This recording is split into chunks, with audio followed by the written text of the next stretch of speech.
Well, you've always said Jamal's a leader, Jamal's a superstar. You've always kind of been his biggest champion. How would you describe what you saw him do tonight? He was special. He was special, and he won us the game. He scored 20-something in the fourth quarter.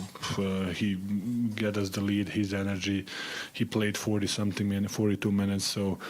I think he was amazing. Yes, maybe in the first half he struggled to make shots, but when it mattered the most, he made shots and he won us the game basically.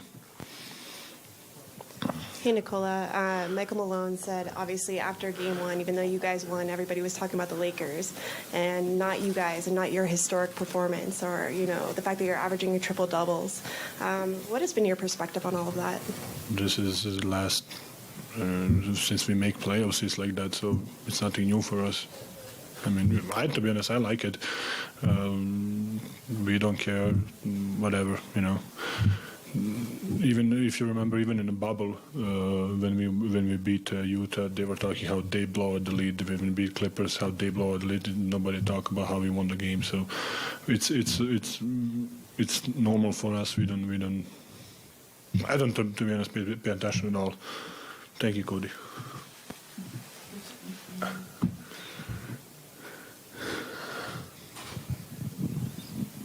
You're up, Jacob. Good.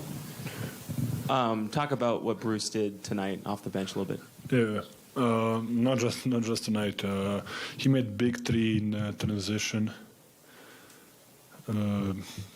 It was 4-on-3 or 5-on-4 or something. He made a big three in transition. His defense, his energy. It's not just today. He is doing that the whole since he came here the whole year. So he is always into. He can pick up the guys. He can guard multiple positions. Even maybe he's smaller, but he's tough. He's fighting. So it's good to have him on our team. Nikola, rumor has it you got the Defensive Player of the Game chain tonight. And what was working that you were doing on Anthony Davis and challenging his shots? To be honest, it's not just me. I have a backup behind me, and I have a guy who is right next to me. So it's not just my defensive chain. It's supposed to go to everybody. I think our defense, especially in the fourth quarter, completely two different games. We scored both 100 points. Last game was 130 points. So it was kind of a little bit ugly game, if that makes any sense. But it's not just me. It's everybody. Any more questions? Nikola, hi. Hello. Do you believe that to be a great competitor, you need to go through the greatest competitors? And what do you think of the Lakers' performance tonight? Oh, yeah. I think they're a great team. I think everybody is kind of okay. They beat Memphis. I think people are overlooking them. I think they're a great team. They have a lot of good pieces. They're tall as a team. Okay, they have Reeves or D'Angelo Schroeder, but they're big, tall. They're long in gaps. They can rebound really well. They have a really nice. Nerui is playing really nice for them off the bench. So I think they have a good team, and they're great. How do you say competitors? Competitors, yes. They have a LeBron who is probably the greatest competitor in the league. Nikola, what was tonight like in terms of you guys had some early foul trouble with some guys? Some of the lineup stuff was unusual. You started the fourth quarter. Did that just sort of throw off the balance of anything? How did you guys kind of fight through all that tonight? I think it's a play. It was a must-win game for us. It's a playoffs. Coach looked at me and I said I was ready to go. There was a big break between third quarter and fourth quarter. It's basically like 8 minutes or 10 minutes break. So I kind of felt that I can go a little bit longer,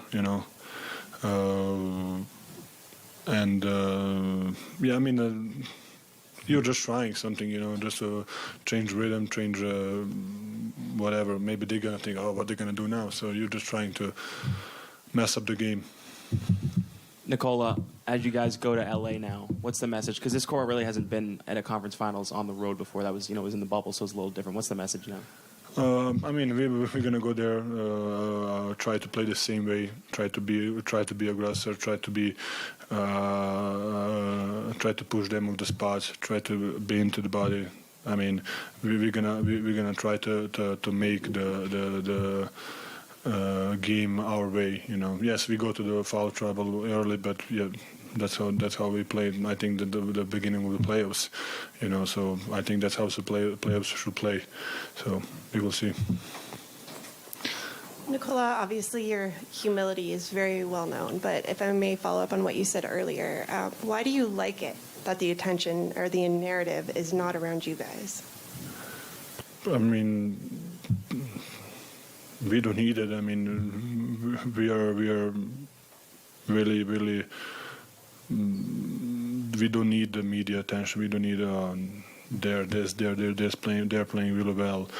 I mean, we don't need that. We're gonna go there and try to win game, and we're gonna be quiet. We're gonna not talk about it. Maybe some guys will, but I think in general we don't need talking trash. We don't need that. Is there anything anybody should know about you that doesn't know something? I don't know. Last one, Katie. Please raise your hand if you have a question and get the mic. Last one, Katie. Nikola, Yeah, sometimes you gotta step up and raise your voice. similarly to the Phoenix series, you mentioned this game was much different than game one and the way you guys won. How much confidence do you have in your team that you can win in a variety of different ways and find a way to get it done? Yes, I mean, I think it was the same. The first game was like against Phoenix was a lot of points, and then second was 80-something, 90-something, So we are confident, we saw everything. We were in every situation. During this what's the name? This playoffs and this season. Then when you think about the last couple playoffs, we've been through a lot of situations, and I think we're really calm, and we know how to get the shots that we want. Thank you, Nicole. Oh, thank you.